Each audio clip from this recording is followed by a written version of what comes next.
자, 2011년 4월 학평 27번 문제고요. 자, 수열 AN에 대해서 얘기를 하고 있는데 AEN 빼기 1과 AEN은 N으로 동일하대요. 자, 그럼 이거는 그냥 말 그대로 실제 해보면 되겠지. 그러니까 N에다가 우리가 1을 집어넣었을 때 A1과 A2는 1로 동일하다는 거예요.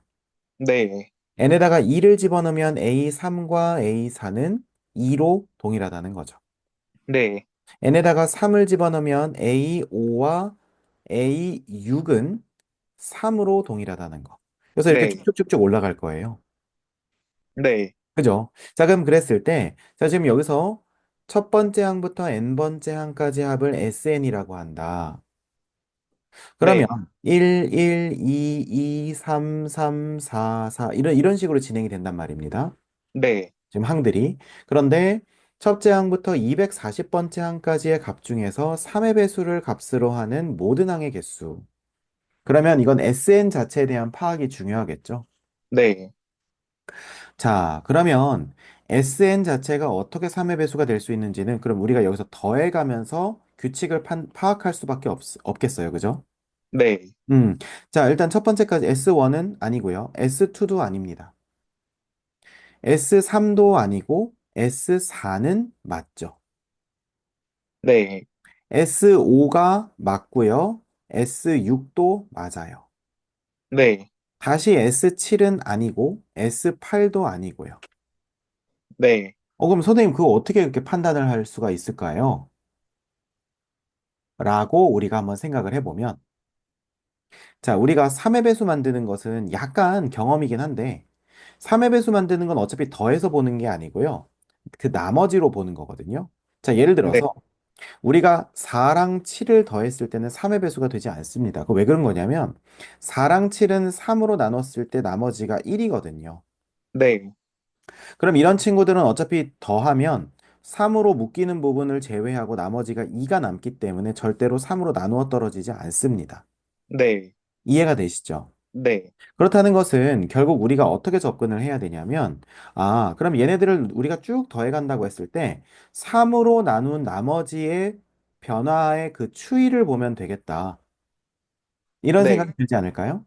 네, 이해되시죠? 자, 그러면 우리가 지금 1, 1, 2, 2, 3, 3. 근데 3, 3은 사실 필요 없죠. 왜냐하면 0, 0이겠죠. 네, 무슨 말인지 이해돼? 어, 그러니까 무슨 말이냐면, 자, 이렇게 한번 얘기해 볼게. 만약에 여기까지 더한 게 얼마가 됐든, 거기에다가 3을 더하면 3으로 나누었을 때 그 결과가 나머지나 뭐 혹은 나누어 떨어지는 거나 그 상황이 바뀌어요, 안 바뀌어요? 안 바뀌어요.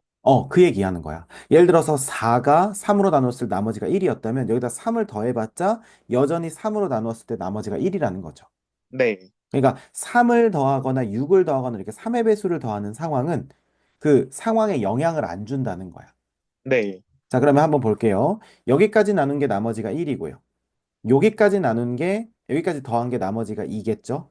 네, 여기까지 더한 건 나머지가 1이에요. 네, 이해되시죠?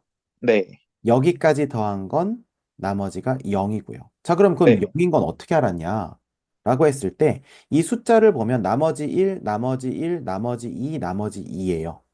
네, 그러면 누적으로 더해가면 얘는 2, 얘는 4니까 다시 나머지 1, 그 다음에 거기 1에다가 2 더하니까 나머지 3이니까 이제 0이 되는 거죠. 네, 그래서 우리가 이렇게 가게 되면 S4, S5, S6은 전부 다 3으로 나누어 떨어진다는 것을 우리가 확인할 수 있습니다. 네, 괜찮죠?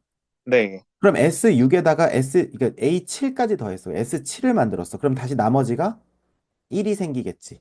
네, 그 다음에 거기에다가 다시 또 1을, 그러니까 물론 1을 더한 게 아니라 이제 3으로 나누었을 때 나머지가 1인 애를 더한 거랑 똑같다는 거예요. 네, 이해되세요? 네, 그렇기 때문에 그러면 S S1, S2, S3은 아니다가 S4, S5, S6까지는 똥똥똥 이렇게 되는 거죠. 네, 그 다음에 S6, S7, S8까지의 그 변화의 추이도 사실 여기의 변화의 추이랑 똑같죠. 왜냐하면 네, 숫자가 요 패턴이 반복이 되니까요. 네, 그래서 S9, S10, S11 이렇게 된다는 거예요. 네, 그러면 진짜로 그런지 한번 생각을 해보면, 예를 들어서 S9의 패턴을 보면요. 어떻게 되겠습니까? 1, 2, 3, 4, 5, 6, 7, 8, 9까지, 여기까지 더한 거죠. 네. 그죠? 네. 그러면 선생님 S9는 아닌데요? 참, 다시 한번 볼게. 지금 여기서 우리가 여기까지 더해야지 완결이 나는 거잖아요. 네. 네, 그러니까 아니죠. 잘못 쓴 거죠. 자, 그럼 왜 잘못 네. 썼나? 여기가 S6으로 끝났는데 여기다 6부터 썼으니까 잘못 끝난 거예요.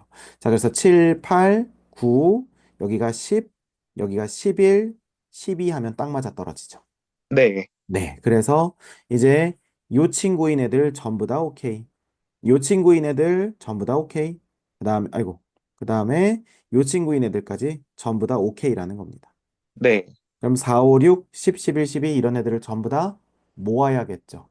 네. 네. 그러면 그렇게 되는 모든 항의 개수를 따지라고 했으니까. 자, 그러면 여기서 봤을 때 6개 묶음 중에서 3개씩 이미 합격이 되는 거죠. 네. 그럼 전체의 절반이겠네? 240이니까, 그죠? 네. 그러면 240의 절반이니까 정답은 120개가 된다는 거예요. 네. 자, 그래서 이 문제를 풀면서 아마 느꼈겠지만 어떤 막 뭔가 어떤 심오한 이론이 있거나 그런 게 아니라 물론 이제 이거 나눗셈이랑 나머지에 대한 좀 깊이 있는 그 이제 그 이해 배경 지식은 좀 됐었겠죠. 그런데 중요한 건 이렇게 패턴을 파악하고 요 패턴을 가지고 이렇게 적용할 수 있는 거. 만약에 정 안 됐으면 S1, S2, S3, S4, S5, S6, 7, 8까지 하는 순간 아마 눈치챘을 거야. 네. 아, 이거 반복되는구나, 이렇게. 네. 이해되시죠? 그래서 네. 정답은 120개. 이렇게 볼 수 있었습니다.